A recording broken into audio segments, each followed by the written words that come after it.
Hello everyone,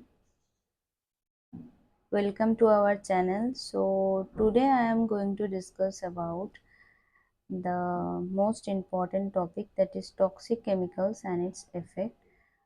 So ये unit 2 का topic है, unit 2 environmental chemistry, toxic chemicals and its effect. तो इसमें हम लोग डिस्कस करने वाले हैं जो हेवी मेटल्स हैं, पॉल्यूटेंट्स है, तो उसके बारे में। तो चलो शुरू करते हैं। तो toxic chemicals, including heavy metals and certain air pollutants, pose significant risks to human health. तो ये इम्पोर्टेंट क्यों है? क्योंकि ह्यूमन हेल्थ के लिए हानिकारक है, सिग्निफिकेंट रिस्क क्रिएट करता है, and the environment through the bioaccumulation and oxidative stress, enzyme disruption, formation of the secondary pollutants, and these substances often enter the body via contaminated water, food, air, soil, leading to acute poisoning or the chronic effects like the neurological damage, organ failure, cancer, and developmental issues. So effects of different heavy metals like mercury. तो mercury कहाँ से release होता है? From mining, coal combustions and industrial processes. Methyl mercury bioaccumulation करते हैं fish में। मतलब क्या है? बायो एक्यूमुलेशन मीन्स एक ऑर्गेनिज्म से दूसरे ऑर्गेनिज्म में जब वो ट्रांसफ़र होते हैं तो इसका कॉन्सेंट्रेशन हाई हो जाता है। कॉन्सेंट्रेशन क्या होता है? हाई हो जाता है। So it bioaccumulates in the fish, then fish को खाएंगे कोई भी एक प्राणी या फिर ह्यूमन, तो ह्यूमन बॉडी में आके डिपोजिशन हो जाता है, क्योंकि फैट सोल्यूबल है ये सब। तो it's harms the brain, kidneys, lungs, immune systems and nervous system. Mean central nervous system CNS को भी इफेक्ट करता है mercury. And it developmental delays in children, tremors and the cognitive impairment. Even low level perinatal exposures affects the neurodevelopment. So important है पढ़ लेना mercury का क्या क्या इफेक्ट होता है। देन अब डिस्कस करने वाले हैं कैडमियम।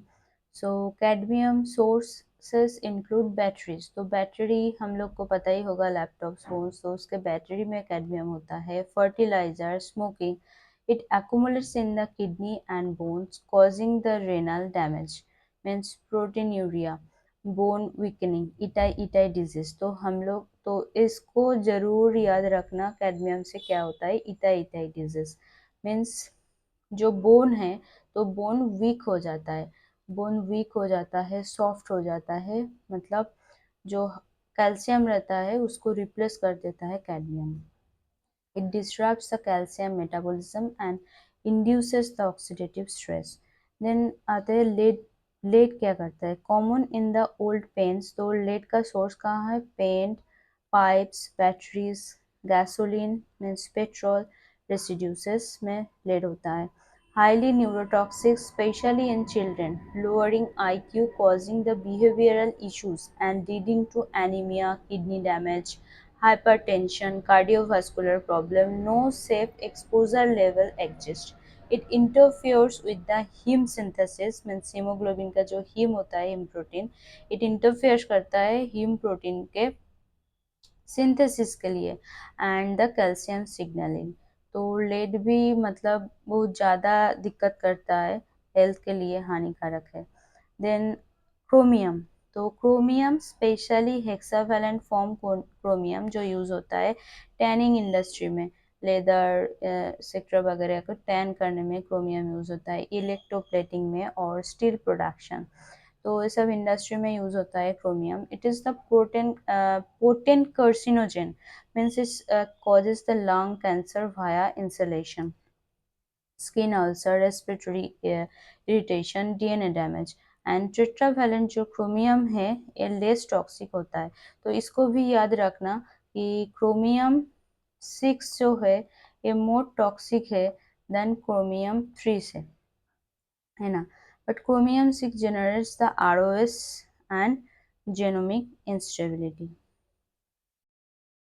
Then arsenic कहाँ पाया जाता है? ग्राउंड वाटर में। आप लोगों का पता होगा जब वेस्ट बंगाल में ज़्यादा आर्सेनिक मिलता है, वेस्ट बंगाल, बांग्लादेश, इन सब एरिया में। So pesticide and mining waste से आर्सेनिक आते हैं।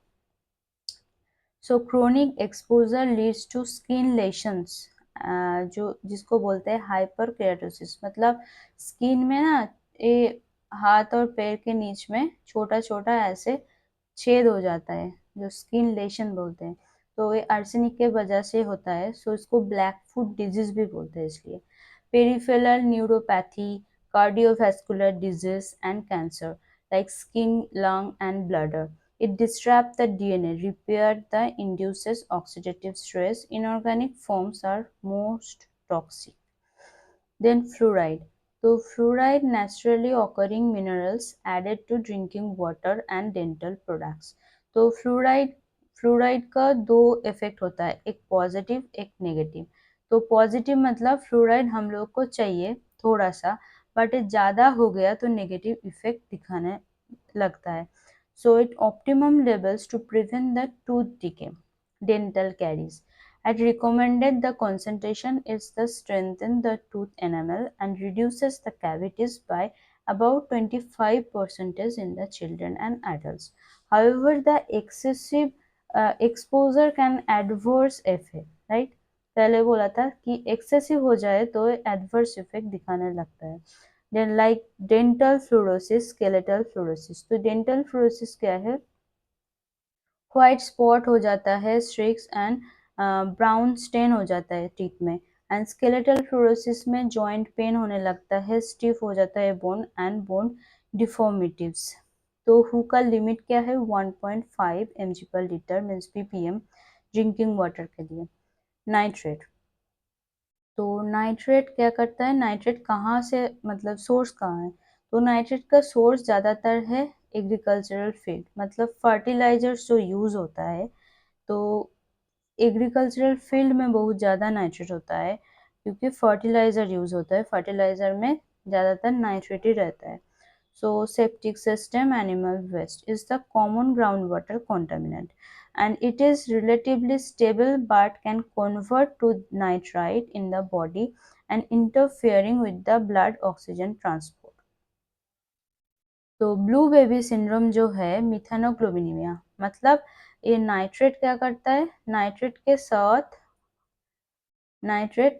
के साथ जुड़ जाता है हीमोग्लोबिन और ऑक्सीजन को कर देता है एकदम डिक्रीज, ऑक्सीजन का ट्रांसपोर्ट डिक्रीज कर देता है, घट जाता है। तो स्किन में ऑक्सीजन सर्कुलेशन नहीं होगा तो ब्लू बेबी, मतलब बेबी जो है, इन्फेंट जो है, इसका कलर ब्लू हो जाता है, इसलिए बोलते हैं ब्लू बेबी सिंड्रोम।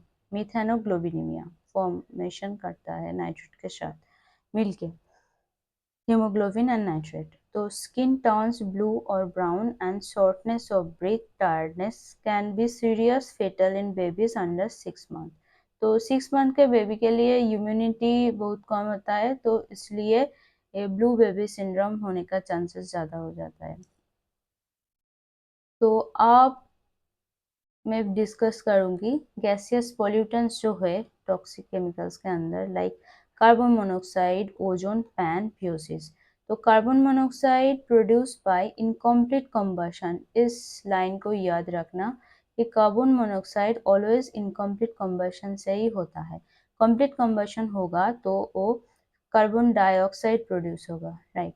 तो कार्बन मोनोक्साइड इनकम्प्लीट कंबशन से ही होता है, like vehicles, heaters, fires. It binds strongly to the hemoglobin and reduces oxygen delivery and causing headache, dizziness, fatigue, confusion and death at the high level. तो high level हो गया तो मतलब गया। तो it also contributes to tropospheric ozone formation, right. So carbon monoxide का effect याद रखना एंड सोर्सेस याद रखना। Then ozone, ozone is a secondary pollutant. Ozone क्या है? एक सेकेंडरी पोल्यूटेंट है, form by the reaction between volatile organic compounds, nitrogen oxide, sunlight means photochemical जो स्मॉग है, तो उसमें क्या प्रोड्यूस होता है? Ozone. Then ground level ozone irritates the respiratory system, reduces lung functions and exacerbates asthma. Cardiovascular disease damage vegetation, reducing crop yields. सो इस the strong oxygen, तो ozone क्या है, एक स्ट्रॉन्ग ऑक्सीडेंट है, इसको याद रखना. देन पैन, पारोक्सी एसिटाइल नाइट्रेट, तो another secondary pollutant like VOCs, NOx in sunlight, a component of photochemical smoke. It acts as a Lachmi-motor, means eye irritant, and causes respiratory irritation. So PAN कब form होता है, ऐसे जो VOCs and NOx and sunlight मिलके PAN का formation करता है. So it serve as the reservoir for the NOx transport over the long distances. Volatile organic compounds, it emitted from the solvent. So volatile organic compounds means जो volatile form में रहता है ना. So paints, fuels, vehicles, consumer products like benzene, toluene, formaldehyde, इन सभी से VOCs मतलब volatile organic compounds निकलते हैं. एंड इसका शॉर्ट टर्म एक्सपोजर क्या करता है, eye irritation, headache, nausea, dizziness and cancer risk भी होता है, जैसे कि बेंजीन से. Outdoors VOCs drive the ozone and secondary organic aerosol formation. And indoor level can be higher than the outdoor. Always याद रखना कि indoor pollution ज़्यादा हानिकारक है than the outdoor pollution. तो अभी बात करते हैं पॉप्स के बारे में. पॉप्स क्या है, persistent organic pollutants, means persistent, इसका नाम में ही छुपा है persistent, मीन्स ये इन्वायरमेंट में ज़्यादा दिन तक रहते हैं, मतलब ईयर्स पे ईयर्स तक रहते हैं. Organic pollutants, so it includes pesticide जैसे कि DDT, industrial chemicals, PCBs, dioxin and by products. तो इसका पूरा नाम फुल फॉर्म हम पढ़ेंगे बाद में. So these are semi-volatile, resist degradation and bioaccumulate and biomagnify in the food chain. तो ये क्या करता है, बायोमैग्निफिकेशन एंड बायो एक्यूमुलेशन. तो बायो एक्यूमुलेशन के बारे में मैं तो पहले बता दिया. तो बायोमैग्निफाई मतलब एक ऑर्गेनिज्म से जब दूसरे ऑर्गेनिज्म में जाते हैं तो इसका कॉन्सेंट्रेशन बहुत ही ज़्यादा हाई हो जाता है. जैसे मैग्नीफाइंग ग्लास में दिखता है ना, एक छोटा सी इतना बड़ा, तो ऐसे ये मैग्नीफाई कर जाता है, इसका कॉन्सेंट्रेशन हाई हो जाता है. Then effects includes endocrine disruption, reproductive immune toxicity, developmental issues and cancer. They persist in the environment and travel long distance. पहले ही बोला persistence से travel करता है long distance. 12 initial persistent organic pollutants, often called dirty dozen, targeted by the Stockholm convention in 2001. इसको याद रखना कि 2001 में जो स्टॉकहोम कन्वेंशन आए थे, तो इसके जो पॉप्स के बारे में बात हुए थे उधर. तो डार्टी डजन मीन्स 12 पॉप्स के बारे में बात हुए थे. सो क्या क्या है 12 पॉप्स, इसके नाम देख लेते हैं एंड किस हिसाब से यूज करते हैं वो देख लेते हैं, राइट. तो फर्स्ट है एल्ड्रिन. एल्ड्रिन है organochlorine insecticides used for the soil pest, termites, highly toxic to birds, fish, mammals.